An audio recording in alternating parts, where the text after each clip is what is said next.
ನಮಸ್ಕಾರ. First tube ನ ಮತ್ತೊಂದು ವಿಡಿಯೋಗೆ ಸ್ವಾಗತ.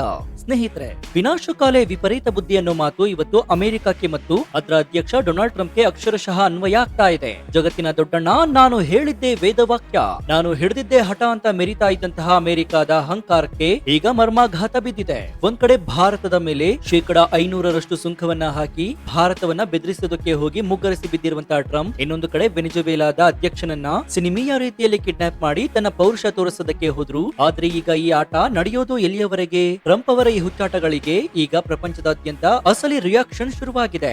ರಾತ್ರೋರಾತ್ರಿ, ಹೌದು, ಕೇವಲ ಒಂದೇ ಒಂದು ರಾತ್ರಿಯಲ್ಲಿ ಅಮೆರಿಕದ ಎಕಾನಮಿಯಿಂದ ಬರೋಬ್ಬರಿ $2.1 ಟ್ರಿಲಿಯನ್ ಹಣ ಮಂಗಮಯ ಆಗಿದೆ. ಇದು ಅಮೆರಿಕದ ಇತಿಹಾಸದಲ್ಲಿಯೇ ನಡೆದಂತಹ ಅತಿ ದೊಡ್ಡ ಆರ್ಥಿಕ ಸರ್ಜಿಕಲ್ ಸ್ಟ್ರೈಕ್ ಆಗಿದೆ. ಅಷ್ಟಕ್ಕೂ ಅಮೆರಿಕದ ಖಜಾನೆಗೆ ಕನ್ನ ಹಾಕಿದವರು ಯಾರು? ಅಮೆರಿಕದ ಬೆನ್ನೆಲುಬಾಗಿದ್ದಂತಹ ಕಂಪನಿ ದಿಢೀರ್ ಅಂತ ಅಮೆರಿಕವನ್ನ ಯಾಕೆ ಕೈ ಬಿಡ್ತೋ? ಭಾರತ ಮತ್ತು ಚೀನಾ ಸೇರ್ಕೊಂಡು ಹೆಣೆದಂತಹ ಆ ವ್ಯೂಹದಲ್ಲಿ ಟ್ರಂಪ್ ಸಿಕ್ಕಾಕೊಂಡಿದ್ದು ಹೇಗೆ? ಹಾಲು ಕುಡಿದ ಮಕ್ಕಳೇ ಬದುಕಲ್ಲ, ಇನ್ನು ಹಾಲ ಕುಡಿದ ಅಮೆರಿಕ ಬದುಕತ್ತಾ? ಈ ಎಲ್ಲಾ ಮಾಹಿತಿನ ಇವತ್ತಿನ ಈ ವಿಡಿಯೋದಲ್ಲಿ ನೋಡೋಣ. ಆದ್ರೆ ಅದಕ್ಕೂ ಮುನ್ನ ನಿಮ್ಗೇನನ್ಸುತ್ತೆ? ಪ್ರಪಂಚದ ಎಲ್ಲಾ ರಾಷ್ಟ್ರಗಳು ಸೇರ್ಕೊಂಡು ದುರಹಂಕಾರದಿಂದ ಮೆರಿತಾ ಇರುವಂತಹ ಡೊನಾಲ್ಡ್ ಟ್ರಂಪ್ಗೆ ಬುದ್ಧಿಯನ್ನು ಕಲಿಸಬೇಕಾ? ನಿಮ್ಗೇನನ್ಸುತ್ತೆ ಅಂತ ಕಮೆಂಟ್ ಮಾಡಿ ಹಾಗೂ ವಿಡಿಯೋಗೆ ಲೈಕ್ ಕೊಡಿ. ಸ್ನೇಹಿತರೆ, ನಿಮ್ಗೆಲ್ಲ ಬ್ಲಾಕ್ ರಾಕ್ ಅನ್ನುವಂತಹ ಕಂಪನಿಯ ಹೆಸರು ಗೊತ್ತಿರಬಹುದು. ಗೊತ್ತಿಲ್ಲ ಅಂದ್ರೆ ತಿಳ್ಕೊಳ್ಳಿ, ಇದು ಅಮೆರಿಕದ ಪಾಲಿನ ಕುಬೇರ.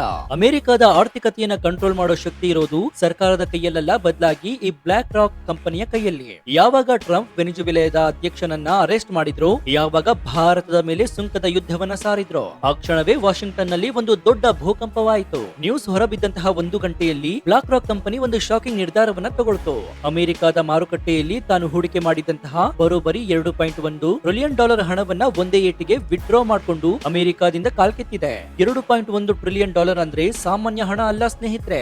ಇದು ಎಷ್ಟೋ ದೇಶಗಳ GDP ಗಿಂತ ಜಾಸ್ತಿ. ವಿಪರ್ಯಾಸ ನೋಡಿ, ಮೊನ್ನೆಯಷ್ಟೇ ಟ್ರಂಪ್ ಸೌದಿ ಅರೇಬಿಯಾ ಮತ್ತು UAE ಹೋಗಿ ಅಲ್ಲಿನ ಶೇಖ್ ಗಳ ಜೊತೆಗೆ ಡೀಲ್ ಅನ್ನ ಕುದುರಿಸಿ, ನೋಡಿ ನಾನು $2.1 ಟ್ರಿಲಿಯನ್ ಬಂಡವಾಳ ತಂದಿದ್ದೀನಿ ಅಂತ ಬೀಗಿದ್ರು. ಆದ್ರೆ ವಿಧಿಯ ಆಟ ನೋಡಿ, ಇವರು ಎಷ್ಟು ಹಣ ತಂದೆ ಅಂತ ಕೊಚ್ಕೊಳ್ತಾ ಇದ್ರು, ಅಷ್ಟೇ ಹಣವನ್ನ ಬ್ಲಾಕ್ ರಾಕ್ ಕಂಪನಿ ಅಮೆರಿಕದಿಂದ ವಾಪಸ್ ಎತ್ಕೊಂಡು ಹೋಗಿದೆ. ಅಂದ್ರೆ ಟ್ರಂಪ್ ಪಟ್ಟಂತಹ ಶ್ರಮವೆಲ್ಲ ನೀರಿನಲ್ಲಿ ಮಾಡಿದಂತಹ ಹೋಮದಂತಾಗಿದೆ. ಹಾಗಾದ್ರೆ ಯಾಕೆ ಹೀಗಾಯ್ತು? ಇದಕ್ಕೆ ಕಾರಣ ಸಿಂಪಲ್. ಇನ್ವೆಸ್ಟರ್ ಗಳಿಗೆ ಟ್ರಂಪ್ ಮೇಲೆ ನಂಬಿಕೆ ಹೋಗಿದೆ. ಬೆಳಗ್ಗೆ ಎದ್ಮೇಲೆ ಯಾರ ಮೇಲೆ ಸುಂಕ ಹಾಕ್ತಾನೋ, ಸಂಜೆ ಆದ್ರೆ ಯಾವ ದೇಶದ ಅಧ್ಯಕ್ಷನನ್ನ ಕಿಡ್ನಾಪ್ ಮಾಡ್ತಾನೋ ಅನ್ನೋ ಭಯ ಶುರುವಾಗಿದೆ. ಒಬ್ಬ ಹುಚ್ಚನ ಕೈಯಲ್ಲಿ ದೇಶದ ಆಡಳಿತ ಇದ್ರೆ ಅಲ್ಲಿ ನಮ್ಮ ದುಡ್ಡು ಸೇಫ್ ಅಲ್ಲ ಅಂತ ಬ್ಲಾಕ್ ರಾಕ್ ಡಿಸೈಡ್ ಅನ್ನ ಮಾಡಿದೆ. ಇದರ ಎಫೆಕ್ಟ್ ಎಷ್ಟರ ಮಟ್ಟಿಗಿದೆ ಅಂತಂದ್ರೆ, ಈ ನ್ಯೂಸ್ ಪ್ರಿಂಟ್ ಆದ ಒಂದೇ 1 ಗಂಟೆಯಲ್ಲಿ ಅಮೆರಿಕದ ಮೀಡಿಯಾಗಳಿಂದ ಡಿಲೀಟ್ ಮಾಡಲಾಗಿದೆ. ಆದ್ರೆ ಸತ್ಯ ಮುಚ್ಚೋದಕ್ಕೆ ಸಾಧ್ಯನಾ? ಅಮೆರಿಕದ 5 ದೈತ್ಯ ಬ್ಯಾಂಕ್ಗಳು ಈಗ ದಿವಾಳಿ ಅಂಚಿಗೆ ಬಂದು ನಿಂತಿವೆ.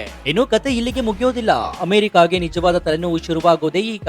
ಅಮೆರಿಕದ ಎದುರಾಳಿ ಚೀನಾ ಇಷ್ಟು ದಿನ ಸುಮ್ಮನೆ ಕುಳಿತಿತ್ತು. ಆದ್ರೆ ಯಾವಾಗ ಟ್ರಂಪ್ ತನ್ನ ರೌಡಿಸಂ ತೋರಿಸೋದಕ್ಕೆ ಶುರು ಮಾಡಿದ್ರು, ಡ್ರ್ಯಾಗನ್ ರಾಷ್ಟ್ರ ಚೀನಾ ತನ್ನ ಬತ್ತಳಿಕೆಯಿಂದ ಬ್ರಹ್ಮಾಸ್ತ್ರವನ್ನೇ ಬಿಟ್ಟಿದ್ದಾರೆ.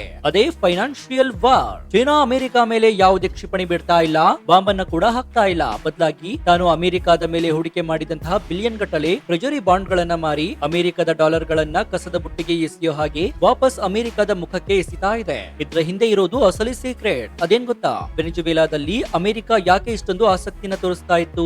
ಕೇವಲ ಪ್ರಜಾಪ್ರಭುತ್ವ ಉಳಿಸೋದಕ್ಕ? ಖಂಡಿತ ಅಲ್ಲ. ಅಲ್ಲಿರೋದು ಕಪ್ಪು ಬಂಗಾರ, ಅಂದ್ರೆ ತೈಲ ನಿಕ್ಷೇಪ.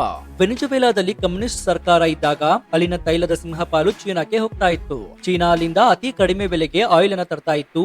ಆದ್ರೆ ಟ್ರಂಪ್ ಬಂದ ಮೇಲೆ ಅಲ್ಲಿನ ಅಧ್ಯಕ್ಷನನ್ನ ಕಿಡ್ನಾಪ್ ಮಾಡಿ ಅಲ್ಲಿನ ಆಯಿಲ್ ಮೇಲೆ ಕಬ್ಜಾ ಮಾಡ್ಕೊಂಡು ನನ್ನ ಊಟಕ್ಕೆ ಕೈ ಹಾಕಿದ್ಯಲ್ಲೋ ಟ್ರಂಪ್ ಅಂತ ಸಿಡಿದಂತಹ ಚೀನಾ ಈಗ ಅಮೆರಿಕ ಆರ್ಥಿಕತೆಯನ್ನೇ ಬುಡಮೇಲು ಮಾಡೋದಕ್ಕೆ ನಿಂತಿದೆ. ಈಗಾಗಲೇ $350 ಬಿಲಿಯನ್ ಗೂ ಹೆಚ್ಚು ಮೌಲ್ಯದ ಬಾಂಡ್ ಗಳನ್ನ ಚೀನಾ ಡಂಪ್ ಮಾಡಿದೆ. ಇದರ ಅರ್ಥ ಏನ್ ಗೊತ್ತಾ? ಇನ್ ಮುಂದೆ ಅಮೆರಿಕಕ್ಕೆ ಸಾಲ ಕೊಡೋದು ಯಾರು ಇಲ್ಲ.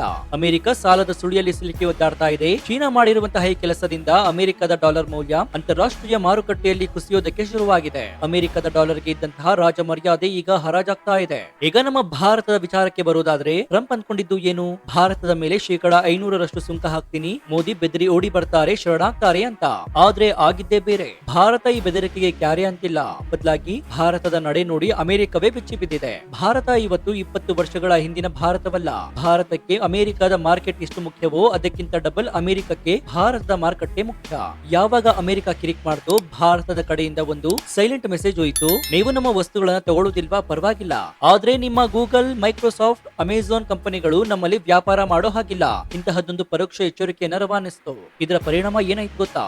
ಅಮೆರಿಕದ ದೈತ್ಯ ಕಂಪನಿಗಳು ಈಗ ಅಮೆರಿಕ ಅಮೆರಿಕವನ್ನೇ ಬಿಟ್ಟು ಓಡಿ ಬರ್ತಾ ಇವೆ. ಅಮೆಜಾನ್, ಗೂಗಲ್, ಟೆಸ್ಲಾ ಇವೆಲ್ಲವೂ ತಮ್ಮ ಫ್ಯೂಚರ್ ಇರೋದು ಅಮೆರಿಕದಲ್ಲಿ ಅಲ್ಲ, ಬದಲಿಗೆ ಭಾರತದಲ್ಲಿ ಅಂತ ಅರ್ಥ ಮಾಡ್ಕೊಂಡಿವೆ. ಒಂದು ರಿಪೋರ್ಟ್ ಪ್ರಕಾರ ಅಮೆರಿಕದಲ್ಲಿ ಬಿಸ್ನೆಸ್ ಮಾಡಿದ್ರೆ ಸಿಗೋ ಲಾಭಕ್ಕಿಂತ ಭಾರತದಲ್ಲಿ ಹೂಡಿಕೆ ಮಾಡಿದ್ರೆ ಸಿಗೋ ರಿಟರ್ನ್ಸ್ 15% ಜಾಸ್ತಿ ಇದೆ. ಲಾಭವನ್ನ ಬಿಟ್ಟು ಯಾರಾದ್ರೂ ವ್ಯಾಪಾರ ಮಾಡ್ತಾರ?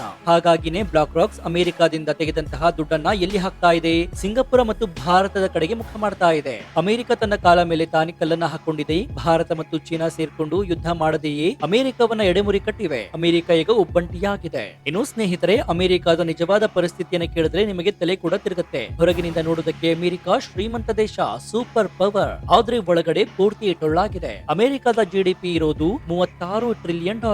ಆದ್ರೆ ಅಮೆರಿಕ ಮಾಡಿರೋ ಸಾಲ ಎಷ್ಟಿದೆ ಗೊತ್ತಾ? ಬರೋಬ್ಬರಿ $38 ಟ್ರಿಲಿಯನ್.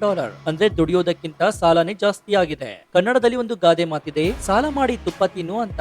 ಬಹುಶಃ ಈ ಗಾದೆ ಹುಟ್ಟಿದ್ದೆ ಟ್ರಂಪ್ ಅಧಿಕಾರಕ್ಕೆ ಬಂದ ಮೇಲೆ ಈ ಸಾಲದ ಮೊತ್ತ ರಾಕೆಟ್ ವೇಗದಲ್ಲಿ ಏರ್ತಾ ಇದೆ. ಕೇವಲ ಒಂದೇ ಒಂದು ವರ್ಷದಲ್ಲಿ $2 ಟ್ರಿಲಿಯನ್ ಸಾಲ ಹೆಚ್ಚಾಗಿದೆ. ಈಗ ಅಮೆರಿಕದ ಪರಿಸ್ಥಿತಿ ಹೇಗಾಗಿದೆ ಅಂತಂದ್ರೆ, ತಾನು ಮಾಡಿರುವಂತಹ ಸಾಲಕ್ಕೆ ಬಡ್ಡಿ ಕಟ್ಟೋದಕ್ಕೆ ಕೂಡ ಅಮೆರಿಕದ ಹತ್ರ ದುಡ್ಡಿಲ್ಲ.